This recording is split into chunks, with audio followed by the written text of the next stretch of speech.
The first Tamil movie that I did, Peta, with Rajnikant sir, Karthik Subbaraj was the director. And he called me for that film. He offered me that film because he saw Beyond the Clouds. So I did a film in Tamil called Master, and I recall seeing Talapati Vijay for the first time. I remember meeting Rajni sir, and again, like the aura is something else. So I've had the privilege of working with some lovely actors in Tamil. Tangalan was a passion project for me. I was I think it's the hardest I have ever worked. I don't know if I should say it's the hardest I will ever work, because obviously I would like to, keep outdoing myself. And what a performance. And your co-star. We can't talk about the film without talking about your co-star. Someone I assume you grew up watching because your father is a very well-known cinematographer as well. Talk about the experience of shooting such a lovely film, and how did you keep your face straight with Mohanlal pulling off all those crazy stunts? Firstly, good afternoon, everyone. It's always lovely to be in Chennai, uh, because I always feel like I started my career uh, I started with Malayalam cinema, my career in cinema. But I always say that Tamil cinema is where I sort of got so much of love from the audience that coming back to Chennai always feels like coming back home. And working in Tamil cinema always feels like Good. I home. was about to say you need to applaud. We need a round of applause. So But you're a Bombay girl, you're a Kerala girl, you're a Chennai girl, you're all over. I am. I'm a lot of girls right now. Multiple personalities in every culture. But having said that, being an actor in today's generation, when the lines between all the industries have immensely blurred, is fantastic, because you get to, like, my last release was a Hindi film. My One of my last releases was a Hindi film. Then I had a Malayalam movie with Mohanlal, which is the project you're talking about, which released a couple of months back. My Did next very well. Thank you. Thank you. It did really well, yes. And to answer your question, working with somebody like Mohanlal sir is intimidating, to say the least. Um, and the fact that he's a one take actor does not help your cause at all, because Just one take. he's a one take actor. He doesn't need more than a take or two at most, and even the second take would be because of like a technical change or something like that, or a technical disturbance. But otherwise, he's a one take actor, and I feel like I need a couple of takes to warm up, and I feel like I give my best shot in the third or fourth take. Like, I'm one of those. Like, everyone's different. So it's always like I really have to do my rehearsals, because I only get a couple of takes with him, not more. He's very sweet. He's willing to, like, he's there supporting the young actors, and really being your cheerleader. But then you kind of feel sheepish if you know you're hampering with someone else's process. So it was intimidating to work with him as an artist, but also a beautiful experience, because I have grown up watching Mohanlal sir's films, and even the director Satyan Andikar, who's for those who don't know, he's a legendary filmmaker in Malayalam, and their combo is quite a cult combo, the actor director combo. So it was a lovely experience, sort of just being privy to that and also be a part of that. I was wondering, I mean, you're K.U. Mohanan's daughter, and he's a really well-known cinematographer. He's also worked on so many films. So were you the kind of person who was taken on, as a child, were you taken on sets, and did you sort of grow up on the sets like a lot of people like Sajid Dulkar or Rana? They're all this part of this set which sort of seems to know each other, are best friends, and sort of grew up together. Are you part of that No, not at set? all. No, I wish I was, but no. Yeah, it doesn't hurt to have such well-known friends. It doesn't hurt at all, and I feel it's nice to have a sense of that community, film community, since a very young age, because I see that with a lot of my contemporaries who come from families in films, and there's a certain camaraderie that when you build from childhood. I feel like that's a beautiful camaraderie and a sense of community that forms since a From the young age. outside, we call it the Nepo kid syndrome, but Yeah, from but the from inside, inside, I'm sure it's lovely, But no, to answer your question, no, not at all. I didn't. I grew up very far away from the industry, and even though my father uh, is a part of the industry in some capacity, I don't. I think for us it was just like, oh, Achan's going to work and he's working and he's coming back home. It was never anything more than that, or the occasional like set visit. In fact, the first big superstar that I've ever seen up close is Shah Rukh Khan. And I remember seeing Shah Rukh Khan for the first time, and this is when my father was shooting for Dawn. And they were shooting in this place called Film City in Mumbai, and it was a night shoot. So after dinner, me, Amma, and my brother, we went to set, and they were shooting for a while. And by the end of which, like me and my brother, we were sitting and dozing off. It was also a school night, so we were very sleepy.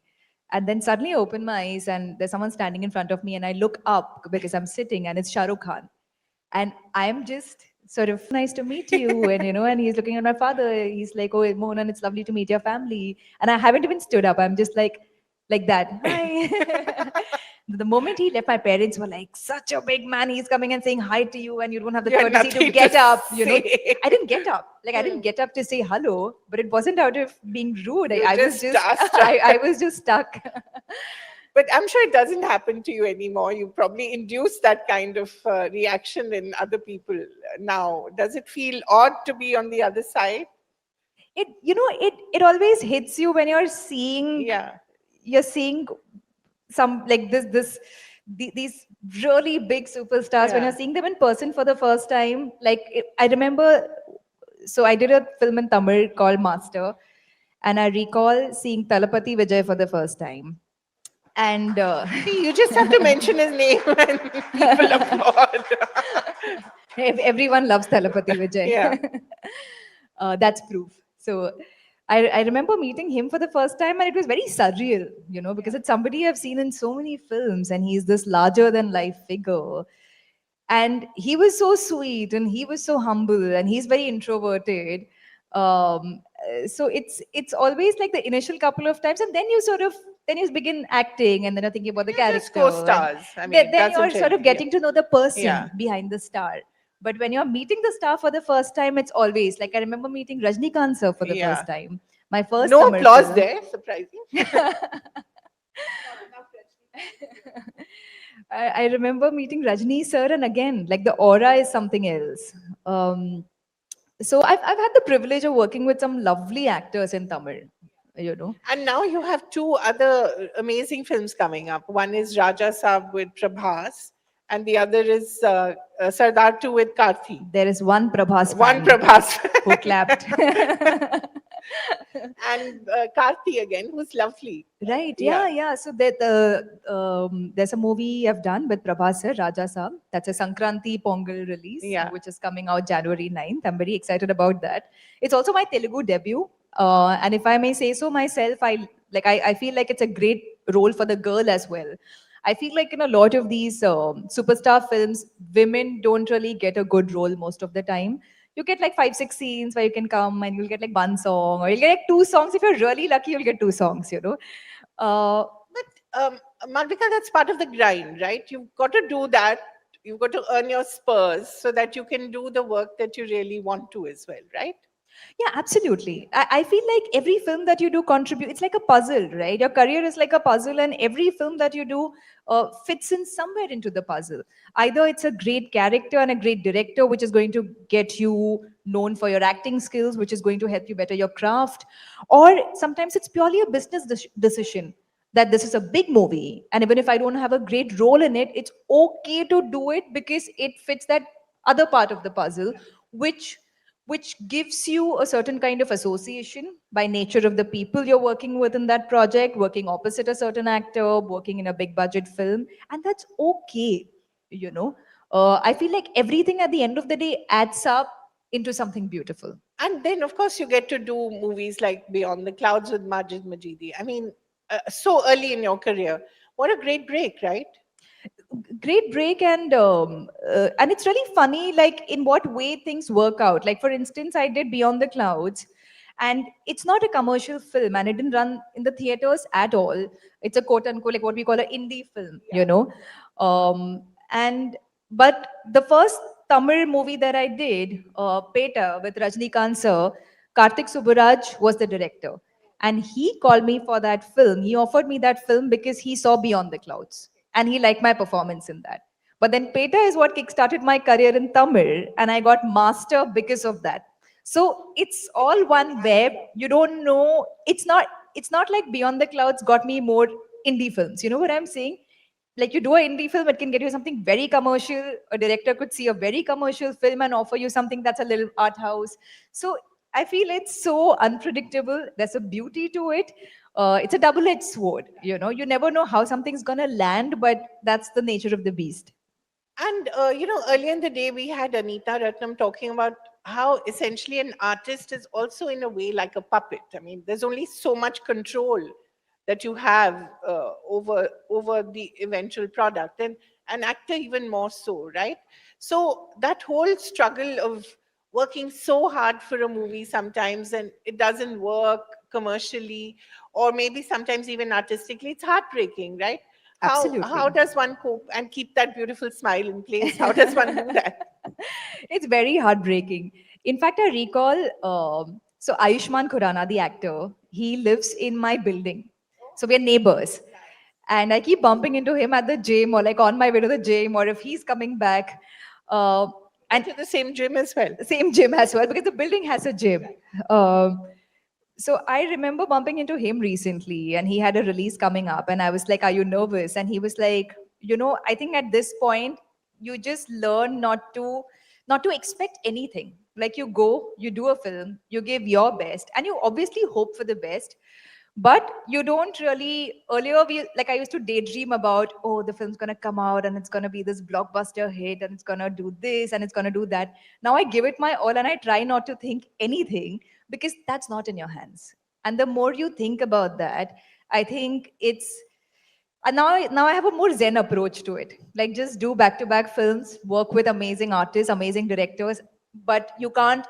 If like for instance, if you're a painter, if you're a sculptor, if you're a musician of a certain kind, you're in complete control. Or if you're a writer, like say a fiction writer or Yeah. something like that, you are creating that entire thing start to finish. It's up to you. It's in your hands.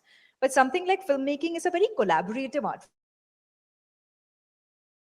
You could be good, but if the team is not good, it's not going to do justice to your work. Your work is going to come across as silly or not land right, and vice versa. If you're not a very good actor, but if you have a fantastic team, they're going to help you cover up your flaws and your mistakes, and they're going to make you look better. They're going to make your acting look better. So it is so collaborative that the team is everything when it comes to cinema. It's not a one Right. man project. But sometimes everything can be right, like Tangalan, and still the film doesn't work. And you worked really hard for it, and that blood curdling scream and very scary. I don't know if people have seen that film. She was quite a scary character. Want to talk a little about how much you prepped for it? For Tangalan, Yeah. Tangalan was Tangalan was a passion project for me. I was very. I think it's the hardest I have ever worked. I don't know if I should say it's the hardest I will ever work because obviously I would like to keep outdoing myself, but the film required a lot physically. It required me to go through a complete physical transformation. It required me to learn a lot of martial arts, to push myself mentally, physically, emotionally, in every way possible. But like I said, whether the film does what you want it to do at the box office or no or not, it's of course heartbreaking. But I love the journey that I went through. Like now, if I had to say it in retrospect, like of course when it didn't do well, I was like, oh, I wish it had done better. Um, but I feel like I pushed myself so much and I found out what my body was capable of. I found out what I myself am capable of what I can endure, what I can get done. And there's a lot of pride I take in that. What was the kind of training that you had to do for it? You had to do a lot of kalari payat or other stuff. Actually, more than Kalari, there is this martial art form called Silambam, which is a very old Tamil martial art form. So Silambam is essentially stick fighting. And it goes like way back, because back in the day when people used to like travel from one place to the other and everything, everybody would have a walking stick, right? So it's a form of martial arts that you do using that stick. Um, and that is something I trained very intensely And in. I think you injured I do it till date. See, these are things that come yeah, out yeah. of a film. Like, in fact, even when it comes to my workouts, I'll go to the gym like a couple of times a week, but then I'll do Silambam like a few days a week.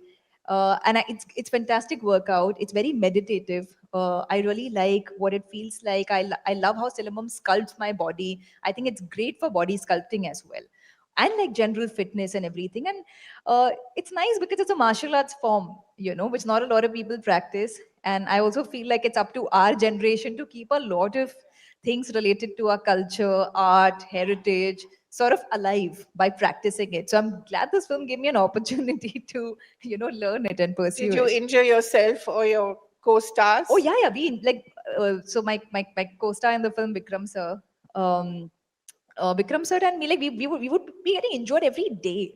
Like every day it would be like, oh, where's this bruise from? Oh, where's your, you have a bruise on your thigh. Okay, you have a new one on your elbow. So we would like sit and count each other's bruises, because that's how physically demanding the film was. And we were doing action sequences in the middle of nowhere in Kolar, which is close to Bangalore. It's in Karnataka, Kolar Yeah, Goldfields. and the mud and the slush, and I mean, Oh yeah, yeah, yeah. yeah, It had every level of hardship. yes.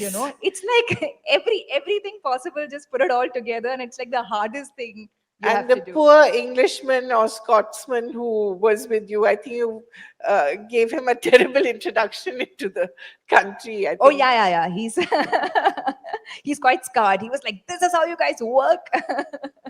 Talking about work, I mean, there's been so much chatter around this whole 8-hour shift. 8-hour shifts are not possible in this kind of work.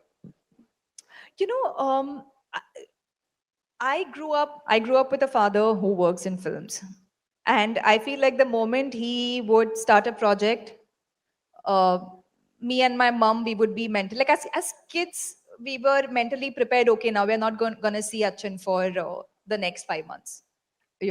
Like he would, just because Even if he was shooting in Film City, yeah, like you next wouldn't, door. because the work hours are so long. The work hours are like 12 hours. Plus, you have to go 1 or 2 hours before. Then you finish and you're there planning the next day. And in that whole Bombay traffic, you come back home. So I feel like you just don't have that parent is just not available. So from a little me's perspective, like if little me had to say, I would definitely say that I would have liked my father to be around a little more. And I think it's very fair to, if you can, if it's possible, to have like a work life and a personal life balance is great. Yeah, we all need that. And also, it's so competitive. I mean, it's one thing to be on screen, then there's the red carpet, and then the events. I mean, it's endless. Then there's Instagram, there's social media. Right, yeah. Are performing all the time in some way or the other.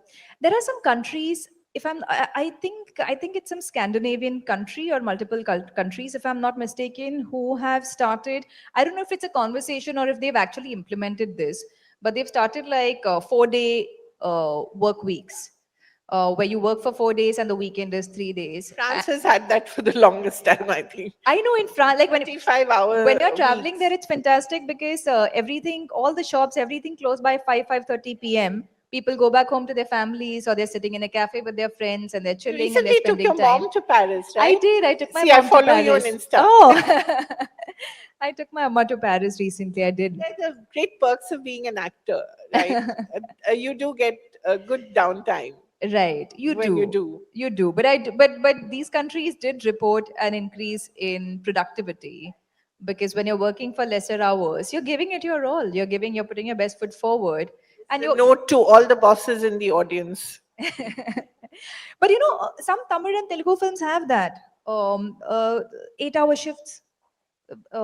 So there are certain movies that I think it doesn't happen so much in Hindi and Malayalam, but it varies industry to industry. Talking about work life balance, it's interesting you have another persona, which is the wildlife photographer, which is most interesting. That's, I think, your father's genes really passing down to you. Talk a little about this. And I think we do have a snapshot of her other Insta handle, which is Miss Mohanan, right? Miss Mohanan. I Oh, there you are. Oh, how wow! You do have a screenshot of Yeah. it. I love photography. I studied visual arts when I was in college, and I've That always was Wilson that College was Wilson in College Mumbai, right? in Mumbai, and I've always loved photography, cinematography, shooting, like anything to do with visual arts is something I've loved. And if not for being an actor, I think I would have really become a photographer or a cinematographer. Sorry, is that story true that you were noticed by Mammootty on a set where you'd gone with your dad, and that's how you were chosen to be Yeah, yeah, yeah. to I act was in opposite college Dulquer? and I was visiting a set one day, and Mammootty sir, who again, like I said, being a Malayali, I've grown up watching his movies. Yeah, the two pillars of Malayalam cinema. Uh, and they were casting for a film opposite Dulquer Salman at that point, who was relatively new in the industry. He'd been there for like 2, 3, I think 3, 4 years or something, not more. And they were looking for a girl opposite him. And Mammootty sir saw me and he was like, "Oh, she looks promising. Why don't?"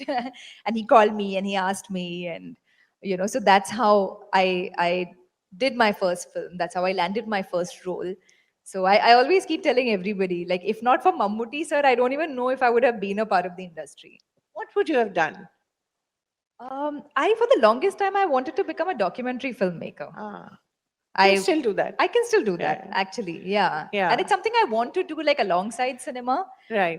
in my free time, or sometimes you have like this 1 month in between two films and stuff. But I love wildlife photography, and I love shooting tigers and lions and leopards. That's one of my The big favorite things to cats. do. Big cats, big cats. So uh, there are a lot of fantastic forests that we have in India itself. In the southern part of India, we have this whole Mudumalai, Masinagudi, Yeah. Kabani, Wayanad, that stretch, which is amazing for wildlife. And in central India, you have Kanha, Tadoba, Tadoba, Bandhavgarh, which yeah. is again fantastic for wildlife. So I try to go as often as I can, and I'm trying to like shoot more and pursue that hobby of mine a lot more. I hope the tigers don't end up taking photographs of you. I hope they Like the do. I would love to paparazzi. be plagued by a tiger. It's, But talking about PAPs, that's a big thing in Mumbai, isn't it? The airport looks and the gym looks and whatever. How how agonizing can that be? Can um, it be agonizing? I mean, Suppose you're caught without the right makeup or the right clothes or whatever. no, they're actually quite sweet, yeah. Uh, I don't think it's the pap. Like the paps are not agonizing. I feel there is so much of emphasis in today's day and age of there are so many people, and there's so much of social media prevalence everywhere that there is a pressure to constantly stay relevant. I would say that is the pressure. And whether it's paparazzi or whether it's post, it's because of that. It's because everyone's doing it. Like back in the day, say even 15 years back, um, there were only a few actors in every industry. There was no social media. You had to be a part of a hit film or a super hit film for the common man to know you. Now, all of that's changed. Like there are people who are Instagram celebrities who you've never seen in a film, nothing of that sort, but complete social media celebrities. Plus there are actors, plus there's television. So it's become such a there's such a plethora of mediums right But now. it's still a hierarchy, right? The film star is still a cut above the rest, I think. You think? I mean, that's I don't know. But That's you not. have 4.3 million followers, right? That's a lot. It's not? I You mean, it don't is. look Yeah, too yeah, happy about yeah, it. yeah. No, no, no. I thought you were going somewhere with that question. So It's important for you to keep that number high, is right. it? Yeah, it is. It is because I feel a lot of work, like, let me break down the business aspect of it for you. Um, a lot of your um, association with brands happens through social media in today's day and age. So films is one medium. Yes, you're doing movies, you're making money via movies. But movies is never the only main medium for an actor to make money. And I'm talking about the economics of it, right? The other thing is brand endorsements. But now, in the last few years, a lot of brands have changed their marketing strategy where, yes, brands still have faces. A lot of people do endorse brands. But apart from that, there is a very large amount of money being pumped into digital mediums, reels, and posts on Instagram and stories on Instagram. So, a certain social media presence is important for you to sort of tap into the business aspect of things. So, everything's very interconnected. So you have to like to play that game and to sort of like climb in your career to play to the economics of it. It's very important to sort of bring your A game to all of these aspects. To always bring your A game to everything. And I think this interview is proof of it. Thank you so much, Malvika. And we wish you all the best to really big films coming up. Fingers crossed. Thank you, thank you. Please do watch it, and Of I course. Thank I you. hope you like it. Yeah. Thank you so much. Thank you, everyone.